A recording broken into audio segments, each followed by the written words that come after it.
Assalomu alaykum dunyodoshlar. Bismillahirrohmanirrohim. Hozir soat 00:40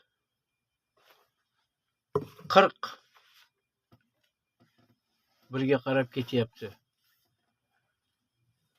Menga kommentariy yozibdiki, gapiraverasiz, qachon Ester boshlanadi? Qachon Ester tiklanadi deb yozibdi. Mana men aytdim, o'shanda keyin oldin ham aytdimki, birdaniga bo'lmaydi hech narsa, asta boshlanadi. Mana hozir misol keltirib beraman men.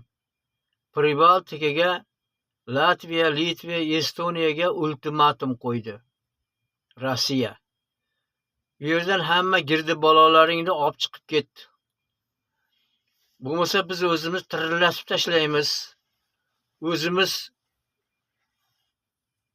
senlarni u yerdan chiqarib qo'yishga majbur qilamiz, dedi chet davlatni odamlariga.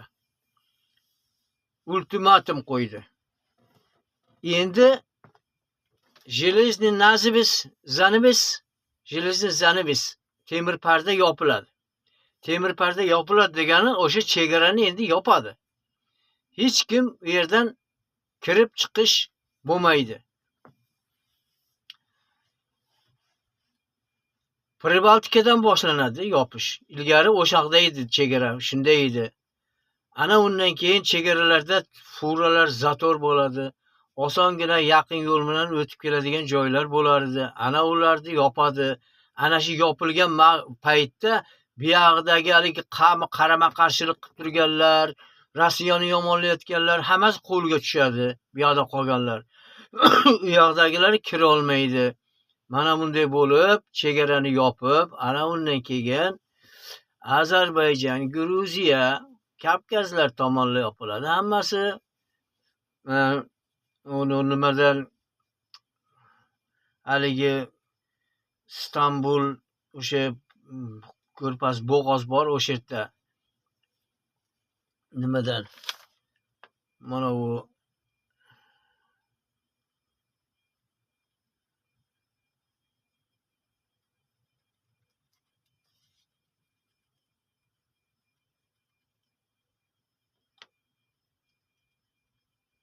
o'sha Suez kanali bor-ku, kanal, Panama kanallarini yopib qo'yadi. U yoqdan o'tkazmaydi bu yoqqa. Kerak bo'lsa, ana undan keyin shu yoqda yuraveradi o'zlari. Panama kanali yopilgandan keyin tamom, bu yoqda suv tomonidan bu yoqqa kirib kelish, u yoqdan Qizil dengizlarga kirish, u tomonlar hammasi bo'laveradi, nima bo'lsa u yoqlarda hammasi. Bu yoq yopiladi, Ester chegarasi yopiladi. Tamom, bu yog'i Xitoy, Koreya, hammasi ular ham yopiladi. Yapon-saponlar ham hammasi yopiladi. Tamom, oldin Soyuz qanday yopilgan bo'lsa, shunday yopiladi oldin, yopiladi. Ana undan keyin boshlanadi. Ester tiklanishi shundan boshlanadi. Mana hamma narsani tayyorlab qo'ygan. Yangi chiqqan rubllar tayyorlab qo'ygan. Konstitutsiyani yangisini chiqaryapti. U oldinga biz ota-bobomizni qiynagan, o'qigan, o'ldirgan deganlari o'zlari aybdor ular. O'sharda ham yahudiylar kirib kelgan. Angliya, biz anglishamiz deb yahudiylar kirib kelib. Yahudiylar shunaqa ishlardan boshlaydi. Qurollarga olib kirgan. Qurol, O'zbekistonda qurol degan narsa yo'q edi. Bosmachilarni o'shalar tashkil qilgan edi. Amir olimxonlarda oldida. Oxiri o'zlariga hujum qildi. Butun tillalarni hammasini shipirib olib ketardi. Bizlarning karvonlarimiz qanday tirikchilik qilgan? Nimadan tirikchilik qilgan? Biz o'zbeklar mana shu zargarlik, sirg'alar, uzuklar, har xil narsalarni yasab, tillalardan olib borib, o'sha bilan mahliyo qilib qo'ygan bu narsalar. Taqinchoqlarni, shu tilloni olib borib, qanday katta bir arzimagan gram tillaga qancha katta yuklarni karvonlar qilib olib kelib xalqiga olib kelgan. Biz ham hozir nima bo'lyapti bizda? Hammasini shunday berib beryapti-da. Shunday qog'ozga almashtiryapti tillani. Nima foyda chiqadi bunaqadan? Nima foyda chiqadi? Mana shu zargarliklarni rivojlantirish kerak. Yana qaytarish kerak. Endi oxirgi paytlarda paxtamiz bilan biz rivojlanib ketdik. Bizni uzun tolalik paxtalarimiz, biz tolasi uzun. Hech qayerda bunaqa uzun tolalik paxta yo'q. Yolg'ondan o'zimizni traktor zavoddagi shpindirlik paxta teradigan mashinalarni yolg'ondan olib kirib, regirovka qilmasdan paxtalar to'kib terib qilib, bu O'zbekistonniki bo'lmaydi, Xitoyniki yaxshi deb maqtab, bunaqa aldan yolg'on bilan ilgari poligon bo'lardi. Poligonda men o'zim paxta tergach moshinada men o'zim paxta terganman. Shpindillarni men divoyni rezvaligi yaykalari qatirib o'zim regirovka qilib cho'tkalarni shpindilma cho'tkalarni zazorini o'zim bironta yerga to'kilmasdan paxta tergich mashinani terganman men paxtani. O'sha 17-sovxozda Oqoltin deydi hozir yetdi. Sardabosning narigi tomonda u.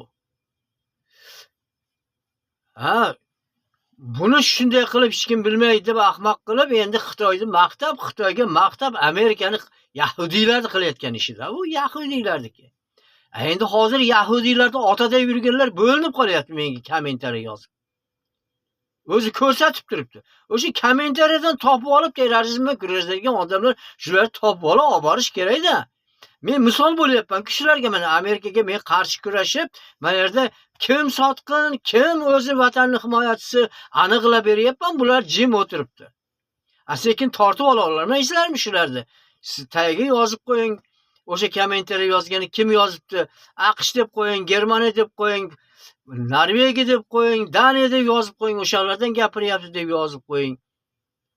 Keyin o'zingiz hech narsa qila olmasligingiz bilasiz. Shu ichimizda o'tirib yozayotgan bo'lsa, u yahudiylarni ota qilib olganlar bo'ladi. AQShni ham emas, AQSh ham aytayapti. Beloydon Karmeni Yevreyev deyapti. Sudyasi aytayapti. Mana AQShni cho'ntagida oq uy deyapti. Ko'ryapsizmi? Ana uni yahudiylarning cho'ntagida oq uy deyapti. Ko'ryapsizmi qanday farqini? Yahudiylar boshqarib kelyapti. Shu paytgacha million yildan beri yahudiylar bor. O'shaning uchun Qur'oni Karimga kiritilgan yahudiylar kimligi. Yajuj Majujlar mana Xitoylar. Endi Rossiya Xitoyga burib tashlayapti. Biz dedi chet davlat bilan birgalikda xizmat qilamiz. Sen bizni chegaramizga endi seni men himoya qilyapman. Agar sen yakkalanib qolsang, senga tushadigan bomba bizga ham ta'sir qiladi, O'rta Osiyoga ta'sir qiladi birinchi o'rinda deyapti. Bizga ham ta'sir qiladi deyapti. Mana shuning uchun shunday planlar tuzdi. Bular o'ylamaydi-da. Xitoy nima kuyga solib qo'yadi o'zbeklarni. Buni o'ylamayapti. O'ylayotganlar chet davlatda turib gapiryapti. Mana bu tomonlarni hammasini hisoblash kerak. Bekarga valdirayapti deb, o'zi valdirayotganini bilmaydi, o'zi valdirayapti. Yahudiylarni ota qilib olib. Bo'lmasa yahudiylarni o'zi yozyapti, shu juda yaxshi biladi o'zbekchani. Yahudiylarni o'zi yozyapti. Misxeti turklar yozyapti. Mana turkiyaliklar ham yozyapti. Oxirgi paytlarda Karim haydab chiqarverdi-ku Turkiyani ham. Moskvadan ham haydab chiqardi, tufta domlarni qurayotganini bilib qolib. Kartishni domiklarni qurayotganini ular ham haydab chiqarverdi. Polshani olmalarini Svalkaga to'kdi mana. Turkiyani pomidorlarni to'kdi. Bizga o'zimizga ektirib qo'yib, bu yoqdan AQShdan zaharlangan pomidorlar olib kelib sotayotganini kim bilyapti? Shuning uchun men ko'rsatdim-da boya.